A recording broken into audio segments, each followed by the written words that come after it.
What is up, everybody? Welcome back to MLB Swing for the Fences here on the Run Pure Sports YouTube channel.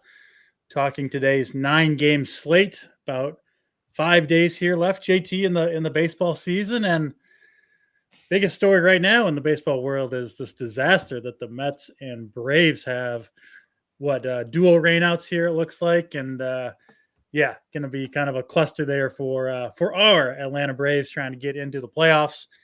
And breaking down everything else going on in the world of baseball. JT, how you doing on this Wednesday afternoon? Well, I'm a little bit damp, DC. I'm a little bit damp. I went out. I told the boys in Discord. I was checking the weather and I wanted to get a run in today, and so I left the house at like noon. And I didn't anticipate. I go outside and there's a big cloud, and I'm like, "Is this weather coming soon?" So it said it was going to start in 10 minutes. So I just did some sprints today, which was not as fulfilling as my 4 to 4.5 miles intermittent sprinting that I wanted to do, but we'll have to survive. And I'm glad I did cut it short, because right as I was getting ready to kind of finish, the clouds just opened up. It's been pouring most of the day, intermittently raining very hard and then drizzling. I don't think there's a chance, or a very good chance. I would give this a 3% chance that there's any baseball played in Atlanta, whether it be in Truist Park or elsewhere this evening. But disaster, you say disaster. I had a great time last night. Whimsically, my wife was going out of town with her family for a few days. And I said, you know what? I want to see, because I was worried that it might be the closest thing I got to see to playoff baseball with the way that the Braves offense has been. And I said, so I treated myself to Delta club seats just by myself, DC. I just bought a ticket by myself. Yeah. Nobody else wanted to go. Yeah. Spent a little bit of money. I got the parking right close to the stadium, the orange lot valet.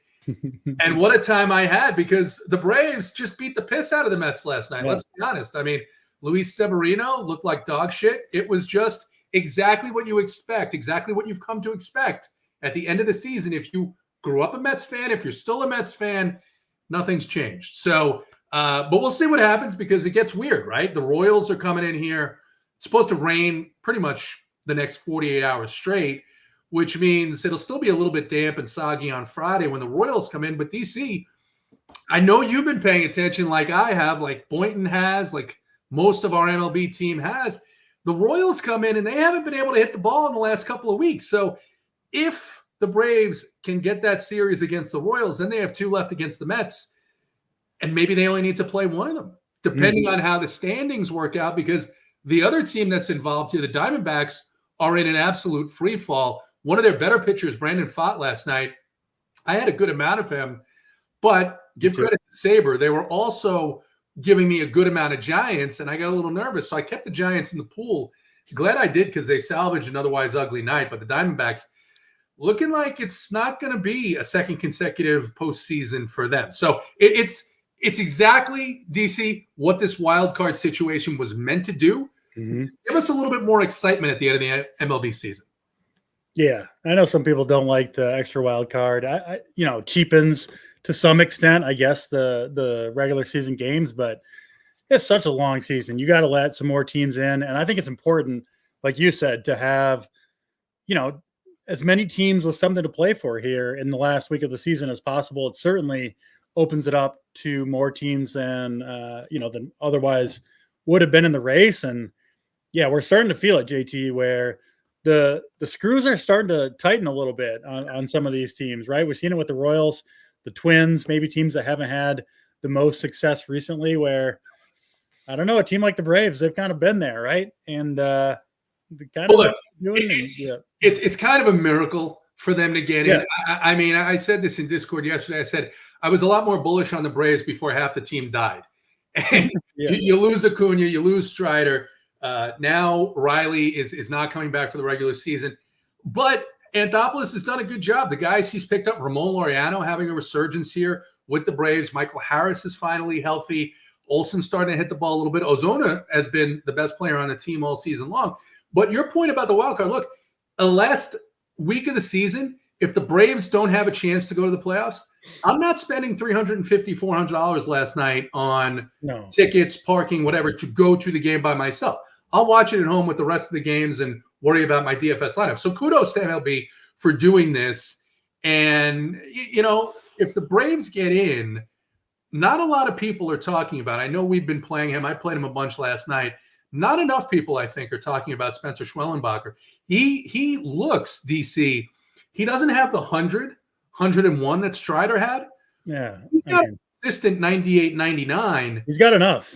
and I'll tell you what, for a rookie, if they'd have brought him up earlier in the season, I think Paul Skeens wins that award no matter what. But I think he'd be in the discussion here because the way he's pitched, particularly against the Phillies, the Mets, there was another contender that he pitched well against.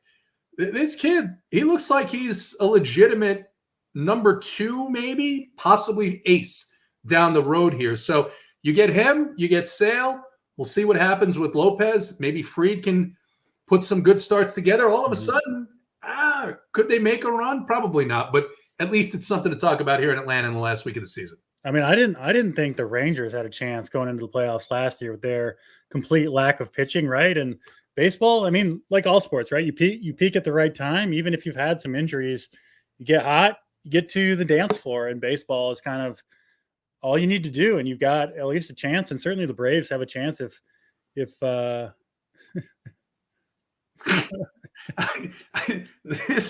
This is, I'm sorry to distract you, DC. I got my brand new computer, so I don't have access. I can't see any of the chat. So this is the first that I've seen. Oh, okay. I had to stop and read it because I hadn't read it yet. Well, then I'll have to pop up some of the better comments. This one, I just started reading it and I didn't know where it was going, and I'm disturbed, but also a little bit amused by it. So load bearing beam. Okay. he's got either quite the imagination or quite the dark side. I'm not sure which one it is. Maybe a little bit of both. I think probably a little from column A and a little from column B with that comment right there. Yeah, we got a lot of baseball to talk about. Of course, go in depth on these teams and playoff scenarios and all that good stuff as we go through all 9 of these games, probably 8 games. Like you said, we think a pretty small chance that they're going to play ball in Atlanta tonight. So we won't spend much time on that one, but we'll start in New York, Baltimore, and the Yankees here. Still playing hard. Obviously these teams, it's been Baltimore a little bit, who's kind of fallen off here at the end of the season as well. Another very clearly talented young team. But like I said, the pressure starts to mount here as we get closer to the playoffs, and maybe Baltimore getting a little bit tight as we go down the stretch. They'll take on Marcus Stroman here, who he's been fine. I'm not really a Stroman guy, haven't been, not a big strikeout guy. I almost never play him in DFS. That'll be the case again tonight. I don't see paying $8,800 for, is it $8,800 for Stroman? $9,100. 91 on DraftKings. Yeah. I mean, points per game is a very simplistic measure, but 11.4 for Stroman. He's the same dude he's always been. So I don't really understand why he's expensive. Not really in play, in my opinion. Zach Eflin going for the Orioles. I guess I would prefer him to Stroman, but not much interest there either. For me, it would be bats in this game. I think you could go to either side. Of course, we'll see both of these teams use their bullpen, early and often with the good arms. If the game is close, which it probably will be, honestly. Curious where you ended up, JT, on Orioles and Yankees. Well, let's start with Stroman. 9,100 is, he wasn't expected to start. This is a result of Nestor Cortez having to have an MRI, maybe potentially injured. That being said, he's been all over the place. They've really tried to limit the amount of time that he spends on the mound, the Yankees, because of how inconsistent he's been this year. There's just zero strikeout upside. This is not a guy that you're paying 9,100 for. He's likely only going to go 3 or 4 innings. And I tell you what, the Orioles, yes, they clinched the playoff spot last night, but this division is still up for grabs. They still have an outside chance of getting that. And I think getting Ryan Mountcastle back in the middle of that lineup is a pretty big deal for the Orioles. You replace Eloy Jimenez with Ryan Mountcastle. Of course, they didn't DFA Jimenez. They actually sent him down in the minors, which tells you all you need to know about how the last several years have gone for Eloy Jimenez. But I think for me, I'm not interested in either pitcher here.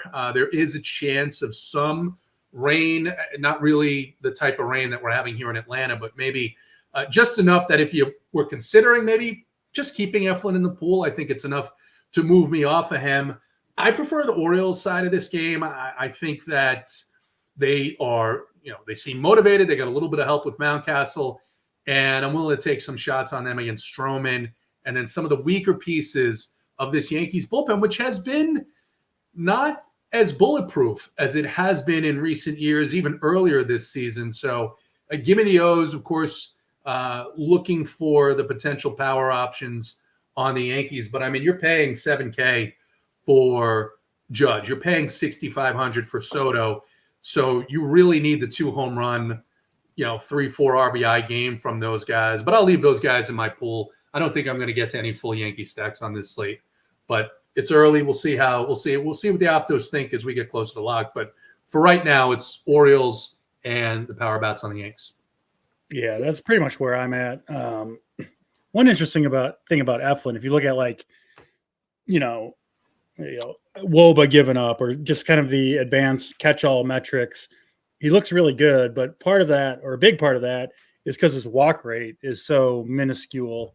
And if you're talking about Aaron Judge and Juan Soto, I mean, you don't really want those guys taking walks anyway. You want those, you want them with a chance to swing the bat, which they probably will get against Zach Eflin. So I've been trying to do it all year, but some of these one-off plays down the stretch, Soto, Judge, I throw Ohtani in that mix, especially Ohtani. We'll get to him. We'll talk about him later. Yeah. He's chasing records, right? Like each and every night, he's kind of extending the historic season that he's had. So I do want to stay on these guys in this last week of the season. The clear best hitters in the league who are hitting right now. I mean, Judge is homered in 3 straight games, so I do think he's worth the $7K price tag. You'll probably get him a little bit lower owned just due to the perceived tough matchup. But I don't know. I'm not really worried about Soto and Judge facing Zach Eflin, to be honest. It's just not. No, and I think to that point, though, DC, right? He's $7K, Soto $6,500. We've seen the winning lineups have been depressed in terms of the output the last week and a half, right? We're seeing 140s to 160s. So you need that 25 or 30 from Judge or Ohtani or Soto, whoever it comes from. Those guys, yeah. Or you're good with 17, right? I think Judge was in the winner last night with 16 just because there weren't a lot of guys that went nuts in full stacks because you're seeing, teams, look, there's a lot of teams that are out of it. The teams that are in it are managing these games like they're playoff games. Yep. So you've got a higher rate of pinch hit risk for some of these guys. You know that Judge and Soto are staying in the lineup. You know Ohtani and Betts are staying in the lineup. Yeah. So it's just something to consider that you say, hey, man, I don't want to pay this price. I really need an upside game. You need a little bit less now because of where we're at in the season.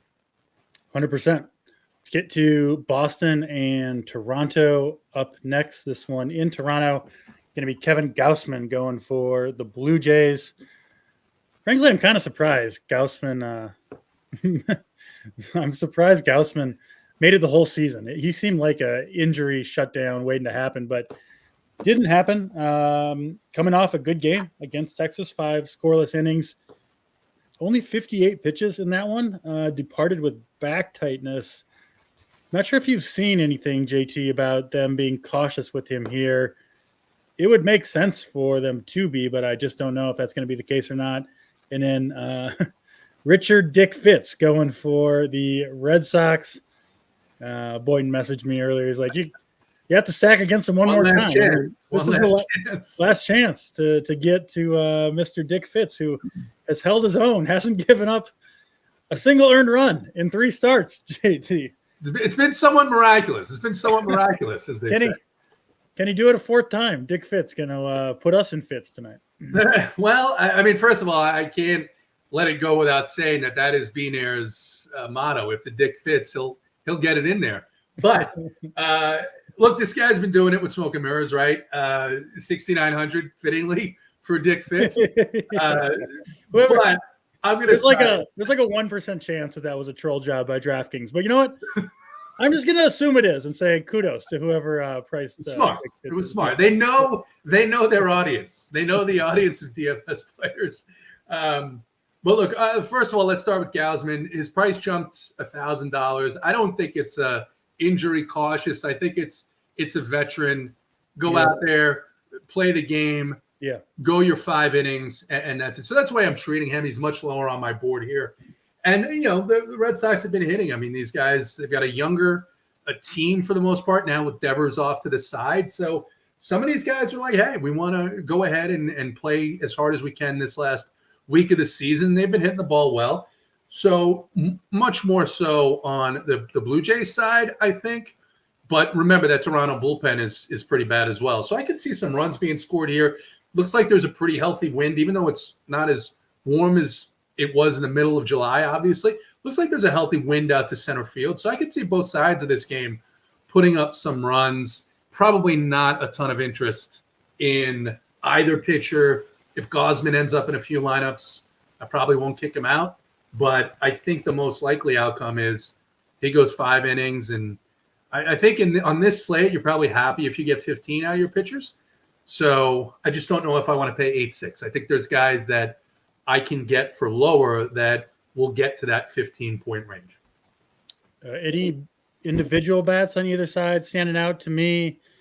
I mean, Vlad Guerrero, what he's done in the second half, he's another one that I want to be in kind of as much as I can right down the stretch. I bet he has a good last 5 or 6 games here. Anyone standing out to you among these two teams?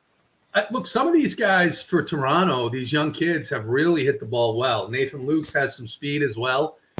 He's a left-handed bat against Boston. Leo Jimenez has hit the ball pretty well. And, Ernie Clement, too, is a guy that I'm fine with whatever percentage I get of him because he also steals bases and he's shown to have a little bit of power here on a slate where, and a lot of these guys are going to play the whole game, DC, too. Toronto is not a team that's going to take these guys out after 4 innings, try and switch, try and pinch hit for matchups because they're out of it. So that's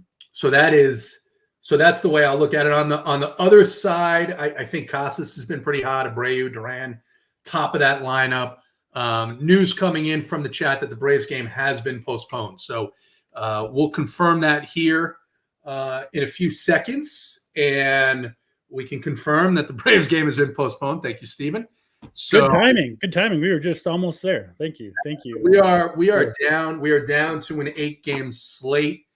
And go ahead, DC, if you have final thoughts on the both Sox and the Jays.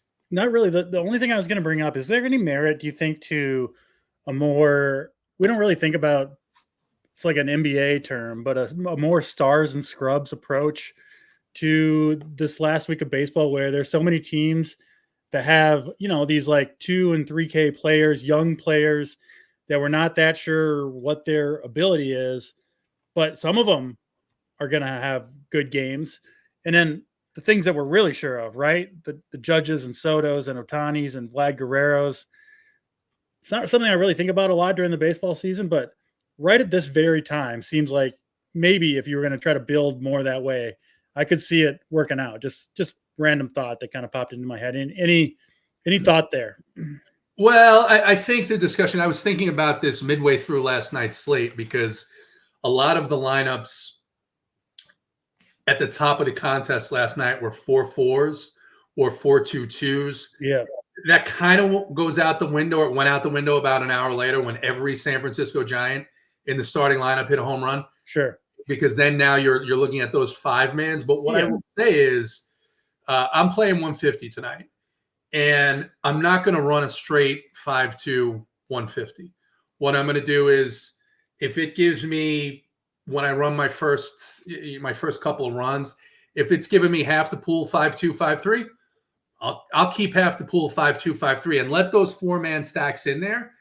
Because especially on a night, and we're going to talk about the cheaper pitching that we're probably both going to be interested in as we get through this slate. All right, you're spending 12, 13K at pitcher. You look at the Blue Jays here. There's a 15K 4-man stack. Well, you could get Ohtani. You could get Betts. You could get That's what I'm saying, yeah. Those 3 guys. So I think there is merit to that, to what you're asking. And then Steven's asking about Class A at 2,600. Yeah, fine with anyone at the top of the order at that price in the season right now. Absolutely. Yeah, totally agree on that last point. Mets and Braves would be next, but we obviously had that postponed just now, so no Mets and Braves games. Like JT said, we are down to an 8-game slate. Next one on the slate, the Basement Dwellers, Chicago White Sox, Los Angeles Angels going to do battle. Premium show yesterday, but Steve was pretty high on both of the Jonathan Cannon and Kochanowicz. These are just two dead lineups that, ready to go home. But when you're the starting pitcher on these teams, it still means a lot, right? If you're Jose Suarez or you're Davis Martin, it's a big start for you no matter what your team's record is. Whereas I kind of think these hitters on these teams are just tired of losing every night. They're human. So I don't think either Davis Martin or Jose Suarez are very good pitchers, but they're both right around 6K for Suarez, 6.3 for Davis. They'll both give you, we think, 85 to 95 pitches, something in there. Really no reason for these teams to have a quick hook. Just let these guys go out there and get through as many innings as you can, I guess, right? Nothing to play for. So, again, I don't like these pitchers in terms of an overall talent profile, but I do like them tonight, JT, in DFS, trying to fit in some of the stud bats. They both make sense to me. Curious where you ended up on Suarez and Martin. And listen, when the bats are this cheap on both sides and the pitchers are both cheap, I think you can play both sides. I think you can play some of these cheap bats and, hope that they get you 10 or 12 fantasy points. Might be enough. So I think there is multiple ways to play this one. Talk to me, JT, Angels and White Sox. Well, one of the things, and we're gonna talk about this as we talk about pitchers in each of these games, right? One of the things that is unique about these slates late in the season, and we see it tonight, there's only 2 pitchers on the slate that I could find out props for, right? So there's only 2 pitchers on this slate where the books feel confident enough to even put a number down. That's pretty crazy. There's only 2. It's so far. I mean, we'll see if some others pop up here. But last night, one of the things, because I was on the pitcher for the Angels last night, I call him Jack K. Kochanowicz, I think is the way you say the last name. He was, 61, 6,300, something like that. And his K-prop showed him he was a favorite to get into the 6th inning. And I was like, against the White Sox, you're a favorite to get into the 6th inning? Yeah. Absolutely, I want you at that price. And he turned out to be, he may have been, him and Cannon, the best points per dollar pitchers on the slate. Here, no outs props for these guys, at least that I've been able to find, but Suarez does have a 4.5 K prop, juiced over.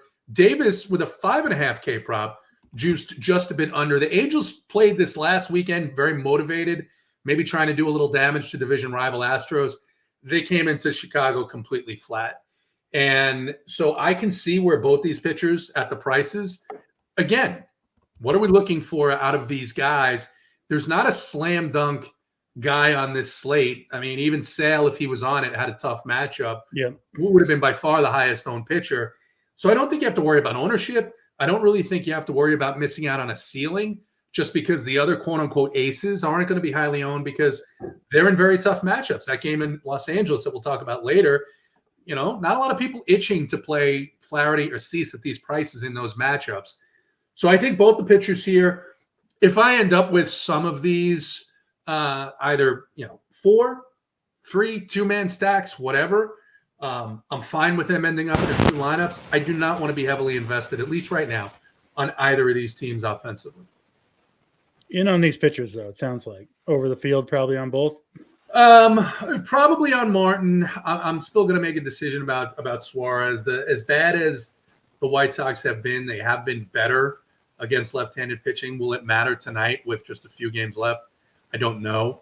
But I would say more on Martin than on Suarez. I agree with you, Martin over Suarez.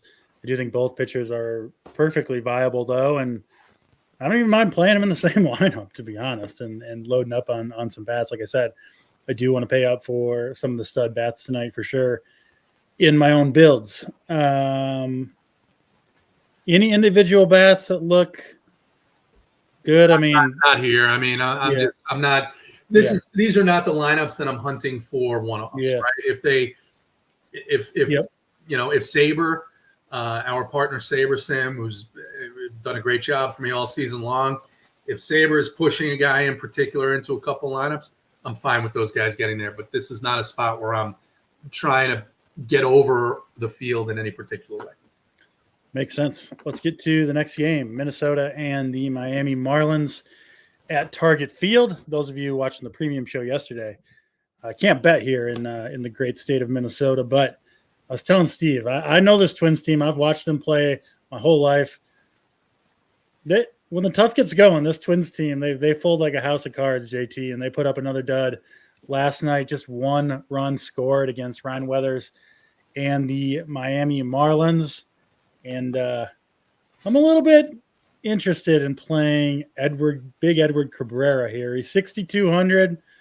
He's got talent. We know that, right? A big, lanky righty that has control problems, but has good stuff. He does seem healthy right now. I mean, he threw 100 pitches 2 starts ago. He is coming off a horrible outing against the Dodgers, but before that, had some good ones.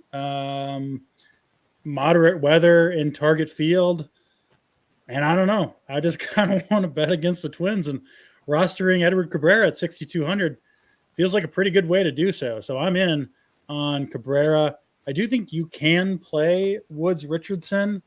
Twins are obviously going to be quick to the bullpen. This is essentially a must-win game for the Twins, or they will treat it in all likelihood as one.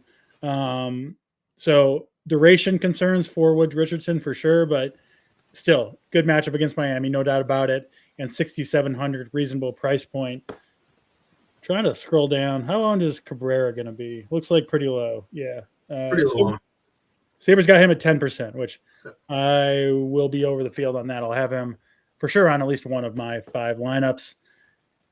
JT, curious where you ended up on this one, Twins and Marlins. Must-win game for the Twins here. Yeah, and every game has been a must-win game for them. And the thing last night about Ryan Weathers is he's actually been pretty good this season. I mean, the numbers, when I look, I almost played him yesterday. Did he end up with a big score? No, I don't think so. I don't think so. He gave up some runs. He had some bad BABIP luck and things like that. But the thing about Cabrera is he's 6,200, which is 100 cheaper than Davis Martin. He's got the same K prop, right? We don't, and as far as length concerns, we have length concerns about every pitcher on this slate in terms of how far they're going to go, which is why I think we're a little bit more focused on these guys that are in the 6K range, because it matters a little bit less, because you can fit the bats that are more likely. It's just less risky, right? To play the cheaper pitchers when there's so much uncertainty at the position. Exactly. So yes on Cabrera. I'm going to give a no on Woods Richardson. Yeah. I just think there's not enough. First of all, the Marlins with these young kids that they have promoted and traded for. I'm jumping on board, JT. No Woods Richardson for me either. I'll pass. Yeah, they're playing loose. Especially Norby, who they got over from the Orioles, has come over and done really well. Jake Berger's been hot the entire second half. Xavier Edwards, who's leading off. Not only does he hit for power, he's got a ton of speed here. So, not long term. I don't know how long this lasts, but this lineup, I'll take chances on the Marlins here. Definitely interested in mini stacks because they're playing hard. And it's something that we can't say for the White Sox. We didn't really see this out of the Angels last night. As far as the Twins, DC, you got to think it's only a matter of time until they get going. But they don't have much time left. There's like 5 days left. Well, that's true. But either they're pressing or they're pressing. The screws are tightening. Yeah. That's what's going on. Or they have some veterans here who are run down at the end of the season, right? Even Royce Lewis, who's been on the IL, it feels like 3 or 4 times. Probably the most games he's played in the last couple of years. Certainly the most games that Carlos Correa and Buxton have played. So you got guys that maybe are feeling it a little bit at the end of this season, which is why I'm on Cabrera. I'll play some twin stacks in my 150 mix, but they're not going to be anywhere near a primary team, right? They're not a team that I'm looking to make a stand on here. Like we said, I think Cabrera is a good bet to get to that 5.5 strikeout, get to that 6 strikeout mark. He's only going to go 5 innings, but that might be enough. Yeah, don't need to do a lot at this slate at 6,200. You get me, I would sign up and play him for what, 13, 14 fantasy points pretty happily at 6,200 on this slate. So yeah, I don't need a huge outing. And I do think he's got a little bit of upside against the Twins team that I just have a bad feeling about them right now. So in on Cabrera, glad to see you are of the same mindset. Let's get to Coors Field, Cardinals and Rockies. Two veterans here, Eric Fedde and Austin Gomber. Gomber from the left side, Fedde from the right side. Weather-wise in Coors, looks like it's going to be fairly modest weather, a little bit warmer than yesterday and some little bit more winds blowing out. So yeah, 10.5 total makes sense. Curious where you ended up here. I despise this Rockies team. I don't know what McGreevy ended up with yesterday. I liked him a little bit. He got off to that hot start. I think he might have kind of folded in the fifth inning, perhaps. Got us a K prop home at least. Yeah. But I mean, I think Fedde, I at least think he's an okay play at 6,600, given how bad the Rockies are. I know it's Coors Field, but it's the Rockies too. I think they kind of counteract each other a little bit, frankly. I get that they have a pretty high team total.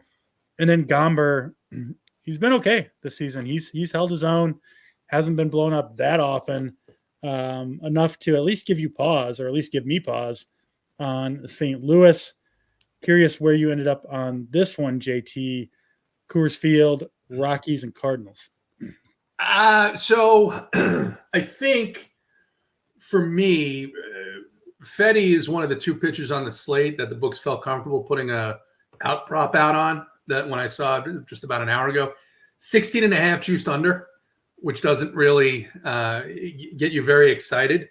K prop I think is sitting at 4.5. So I'm not going to be going out of my way to roster a pitcher here in this park the last week of the season, especially a veteran. Same situation as Gausman. I would play Fedde before Gausman just because you're getting a 2K discount, but I'm not excited about it. I don't feel the need to try and play Austin Gomber and try and find that 1% game on this slate. No. I'm just not interested in that. And I'll have shares of both teams just because when you have a slate where offense has been depressed the last couple of weeks, there's cooler weather, some teams are mailing it in, some teams are pressing. This is the area where you're most likely to see runs just based on the environment. So I think that's where I land on this game, is more aligned on the offenses than I am on the pitchers. Probably not playing Gomber. If Fedde slides into a couple of lineups, I'll probably let it roll. What did you say? Fedde's out? You had his out prop or his K prop? Out prop 16.5 under. The K prop, I'll pull it back up for you because I was looking at this earlier. 4.5 juiced over. So that's not bad at 6,600. No, 16.5 under 130. So it's okay. It's just like you could put him. Here's the thing. You could put him in with the pitchers that we talked about in the Chicago game, but in Chicago, it's 65 and a wind blowing in. Here, it's 80 and the wind blowing out, and you get a veteran at the end of the season. So Fedde's more in play than Gomber for sure. Yeah, definitely agree with that. Our friends at SaberSim, partners at SaberSim, got us what they've got Fedde at 4% owned at 6,600 on this slate. I think he's a good play at that number. I do, and probably might end up playing him on one of my 5. No Gomber for me. What are you doing with St. Louis? I assume they'll be the highest owned team on this slate. Is that correct? Yeah, pretty sure that's going to be the case. It was last night. So yeah, I mean, yeah, SaberSim's got Cardinals all sitting around 25%. I'm not even sure if that's I mean, that's pretty high. I know. I mean, conversely, DC, let's talk about this, right? From a game theory perspective, we know that. I mean, I like the kid Mason Wynn. He hit a home run last night. Jordan Walker's had a bit of a revival here. I think Arenado's kind of done for the season. Goldschmidt had a little bit of a hot streak. Could you get cute and play Gomber here with 25% of the field on the other side, thinking if they're mailing it in and Gomber gets you 20 points, he could be the highest scoring pitcher on the slate. Yeah. I don't love it. I don't know if I'll go crazy doing it.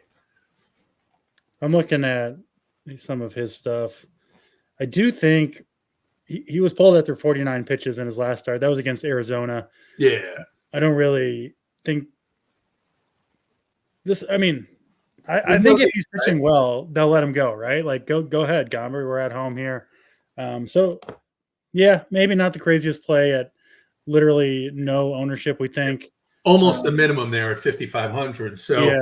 But you have to – but then again, there's not – we'll go back to where are we spending that money? And you have to be doing something like – yeah, you get all the studs. You play Judge and Soto and Ohtani in the same lineup, right? Yeah. I don't hate it. I like Fetty better, but yeah, Gomber at that low, at that number, at one, like literally 1% owned, I do think he is probably, frankly, a decent play. Anything else from this game before we move on, JT? No.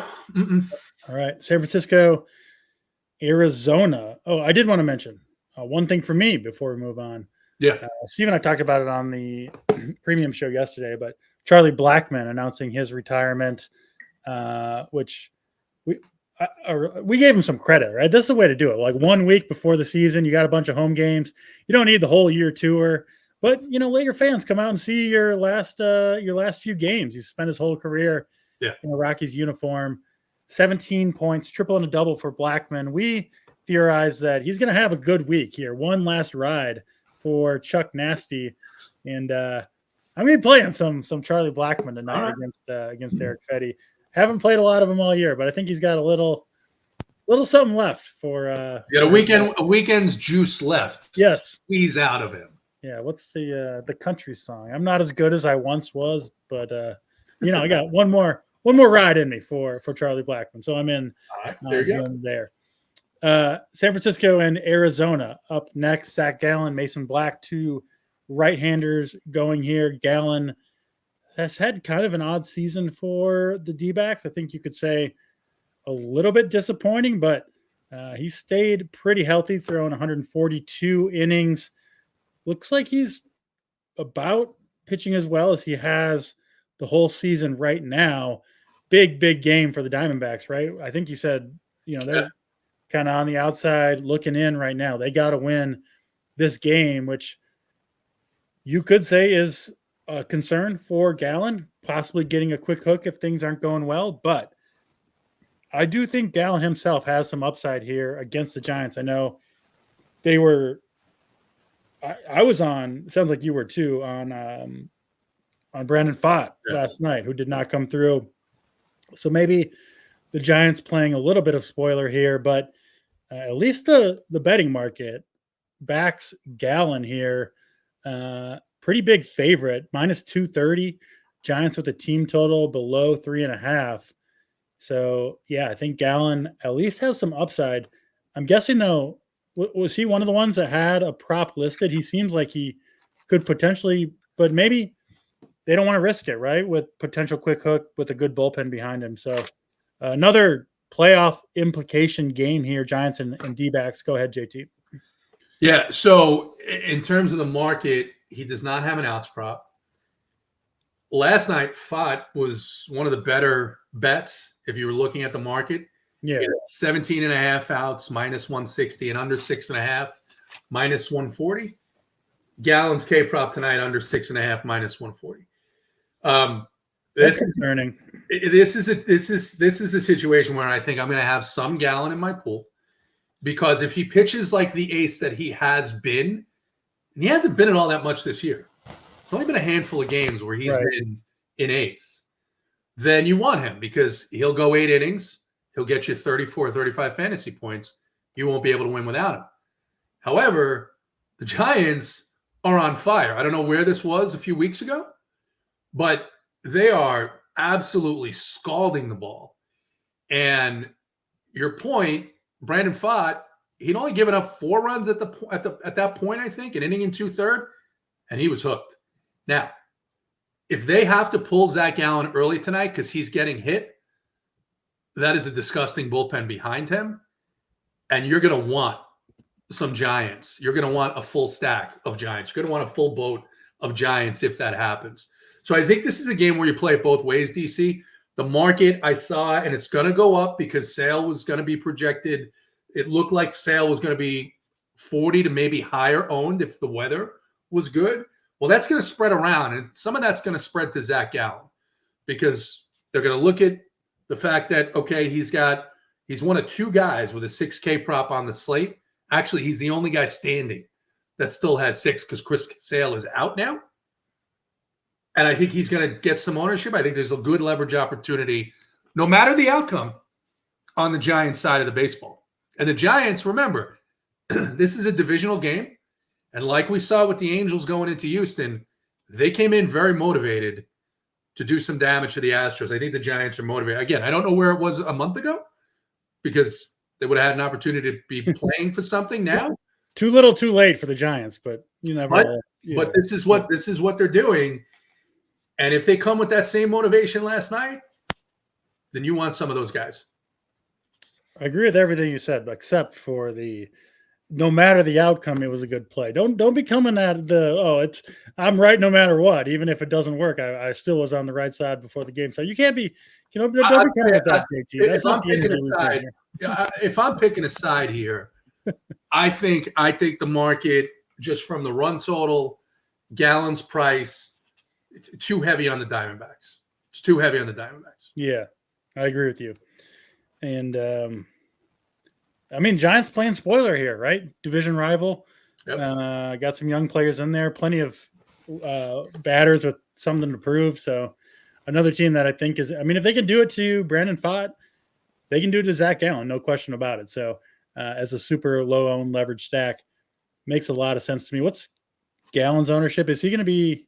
I think he was projected in the 20s that I saw, and I think that goes up because they've still got Sale projected. So yeah, a lot of that I think is going to go to Zach Gallen. Should end up over 30% would be my guess with the Chris Sale scratch. So yeah, definitely an interesting leverage spot there for the Giants.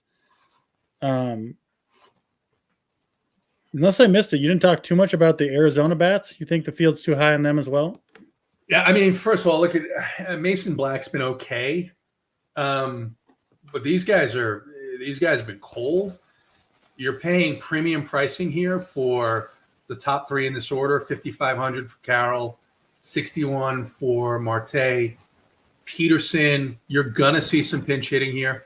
Grichuk's gonna come out at some point, or gonna come into the game at some point. I don't know how long Black is going to go. I would think no more than 5 here. Whatever's going on with Gabby Moreno, I love the talent, but he's obviously injured, and they're forcing him in there. So I'm lower on Arizona. They're definitely going to be in the pool because this is a team that the combination of power and speed when they're right. But, since that game Sunday, they've been a little bit of a mini slump here. So maybe they get it going tonight. I'm higher on the Giants side. Makes sense to me. Let's get to these last 2 games. Texas and Oakland A's up first. This one in Oakland is did you read the letter the owner sent? I didn't read it. You know what? I was just going to lie to the people. I didn't read it either, but I did see it posted, and I can imagine what it said, JT. It couldn't be. Yeah. Anyway. I'll just tell you this. I was there at that stadium last Friday night, and have you ever been there? No. I think the Coliseum in Rome had more space. It was, and there was only like 20,000 people there, and the walkways were so just packed both ways, and it smelled. It was an experience. It was an experience. I've heard enough bad things that got a few regrets out there throughout life, but not one of them is missing out on an Oakland A's Coliseum game. There's so much history in the park, though. You think of the A's of the 70s, the Bash Brothers, right? The World Series against the Giants, the Dodgers. And so I'm glad that I saw it. I probably should have gone to a less popular game, but it is what it is. We got to see extra innings, so that was exciting. There you go. For this game tonight, it's going to be Brady Basso going for the Oakland A's rookie pitcher. He's actually pitched pretty well. Results have been good. Coming off a 93 pitch outing against the Cubs. He did face, Chicago, Detroit, but still, credit where it's due. He has pitched well. He does get a good matchup here against the Rangers team who, massively disappointing season for them, right? Coming off the World Series, missing the playoffs. They did get, DeGrom back here, but Corey Seager on the IL. I don't know if I'm going to get to Mr. Basso, but at home against this team, I think he's at least worthy of discussion. And kind of the same thing for Bradford, who has been pretty damn good over the last month or so. Another pitcher who I do think has got a decent shot at giving you 90-plus pitches. I don't see any reason why they wouldn't let him go out there and give it a full start. Why not if you're the Rangers at this point? So I'm more into the pitchers here, weirdly. Of course, it's Brady Basso and Cody Bradford. So if you're on the bats, I would understand that as well. But where did you end up on this one, JT? Yeah, Bradford, the other guy with the outs prop here, 17.5, 190 favorite, 5.5. Ooh, that's nice. 5.5 K prop is just about even money. And his last start out, he went 7 innings. So I think you're right there. At 8,800, it makes you a little nervous. Makes you a little nervous the last week of the season with a team that's not contending. But this is the guy that they think is going to be part of their future. Let him go out there and throw maybe 6 innings. And if he can pitch well over those 6 innings, then I think he can pay off that tag. A little bit more concerned about Basso paying off the tag. We know that the Rangers have a lot of difficulty hitting left-handed pitching, though. I think with Basso, though, you're only going to see 5, right? I think this is a guy who's, if he goes 5, you're happy, could go 4 2/3. And so I'm a little bit lower on him, but I'll have, maybe even with the field, a little bit higher of Bradford, and certainly we'll have some Basso. As far as the team here, if I was going to take a shot on a team, it would probably be Oakland. Another young team that's exceeded their expectations over the second half of the season. Just a few days left in the Coliseum. And I think when you get into that bullpen of Texas, if they can dispatch Bradford early, the bullpen doesn't really make you nervous. So fine with Oakland stacks as well. Yeah, individual bats here for me. The 2 best ones look like Rooker for the A's, of course, and Wyatt Langford, who has come on pretty strong here at the end of the season. Looks like he's a pretty good play if you're looking to go up against Mr. Basso. All right, last game on the slate. We'll do stacks, pitching, home runs, all that stuff after we talk about San Diego and the LA Dodgers. We got 2 ace names at least going here. Jack Flaherty for the Dodgers obviously came over to the club from the Cardinals and has been really good for them. Just a fantastic bounce back season for Flaherty all the way around. Obviously tough matchup here against the Padres, who are still fighting for that to finalize that playoff spot. I don't really play pitchers against the Padres, and that's going to be the case for me with Flaherty here at 9.6. Looks like, field mostly agrees with me, going to be around 15 to 20% owned. To me, even that number is too high. I'm not on Cease either. He is coming off 2 monster games after he had like a month-long rough stretch after that no-hitter, but has bounced back in these last 2. He's always been a pitcher, JT, who's just all over the place. Start to start, streaky. Obviously, the talent is there. The workload is there. He's a guy who can throw 115 pitches on his day if he's feeling it. So more interest in Cease than Flaherty, actually. I think Cease is the one with a little more upside, but it's the offenses that I like a little bit more. In particular, I think Ohtani going to be pretty low owned on this slate, I believe. I mean, at least relative to kind of what he usually is. Yeah, Sabres got him at 7% owned, JT. We talked about him a little bit in passing, but he's a guy in these last 5-6 days of the season.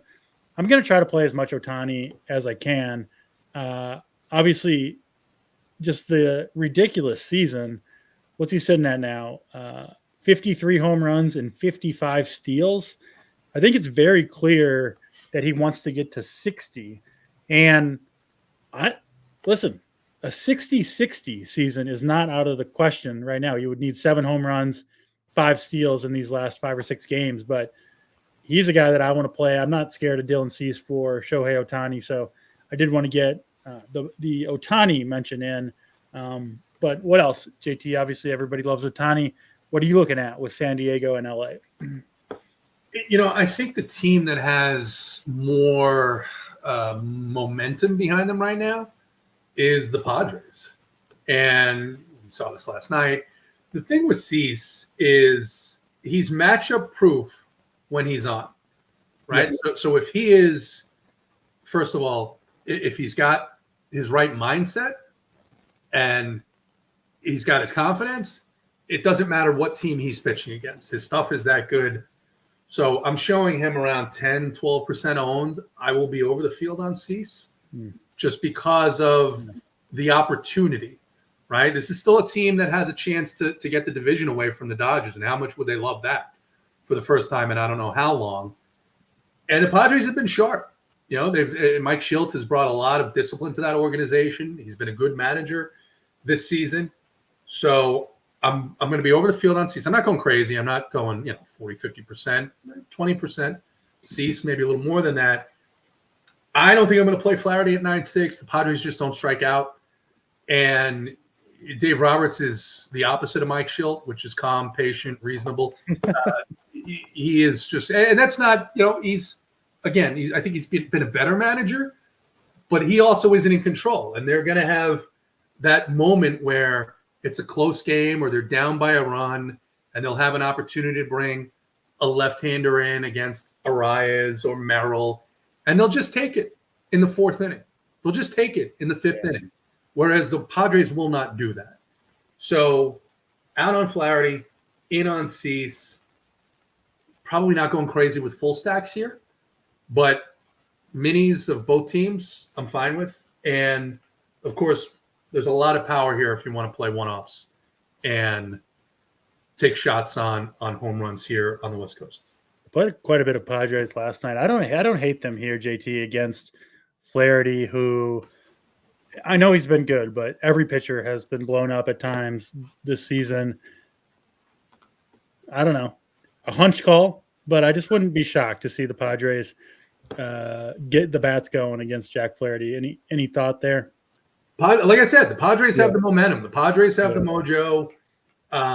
The Dodger organization overmanages, and if they start playing games and pull Flaherty early, anything can happen in this game. Yeah, makes a lot of sense to me. All right, that is all 8 games on the slate. JT, let's get to our favorite stacks. Give me your favorite stack and your favorite contrarian stack on this slate. Yeah, I got to go with the Jays here. I like the Red Sox too, but I'm going to go with the Jays.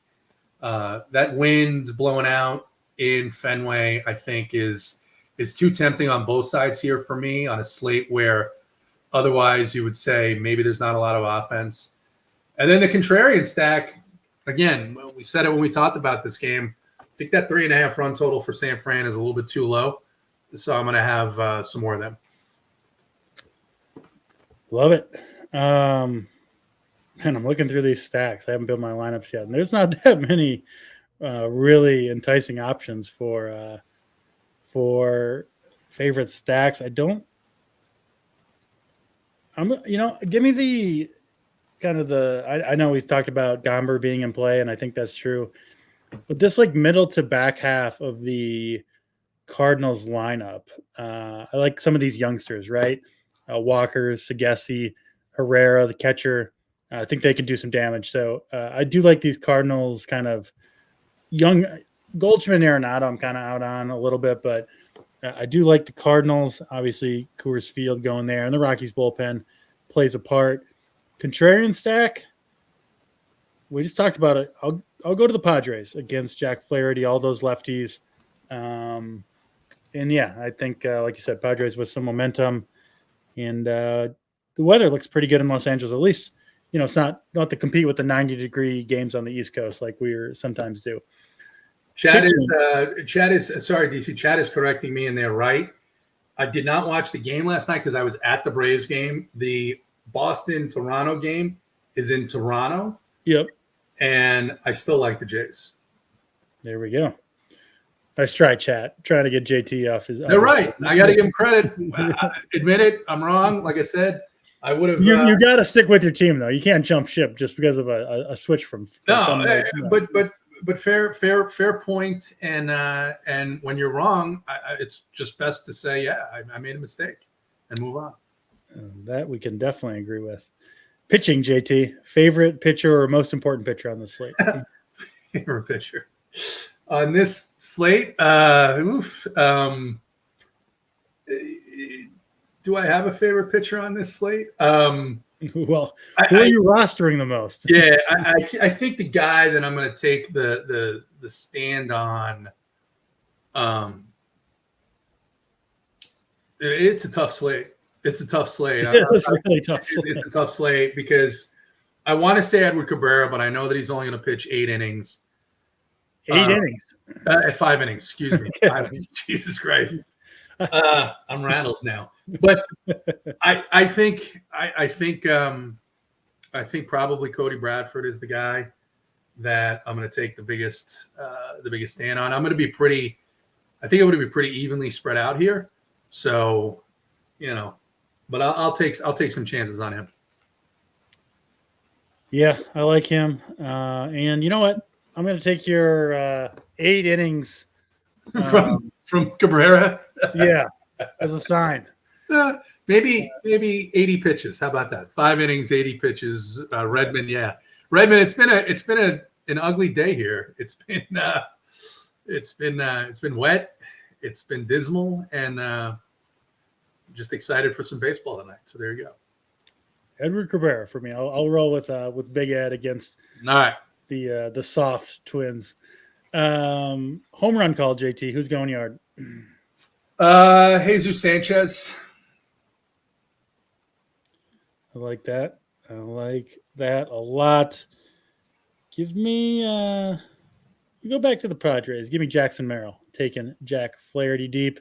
Finally, your favorite player on the slate, JT. I'm playing 150 here, but I will go with a guy who hit a home run last night. Again, this team looks locked in. I don't know why it didn't happen earlier, but Michael Conforto. I think I'm going to stick with him. Looks like he's got swinging a hot bat, hitting the ball hard, and I like his chances, whether it be against Gallen or the bullpen. Mine will be Ohtani. I'm gonna commit to. You can play him at first base or outfield. I'm playing him on all 5 of my lineups tonight, JT, and I'm gonna try to get Ohtani in there as much as possible. And I think we're gonna have at least a couple more slate-breaking performances in this last week from Ohtani. That'll do it for this show. I believe we will be on air tomorrow morning for some early baseball. Not 100% sure on that, but if we are, tune in. It'll be at the normal Thursday morning time. Appreciate everybody watching. JT, you are on the controls to get us out of here.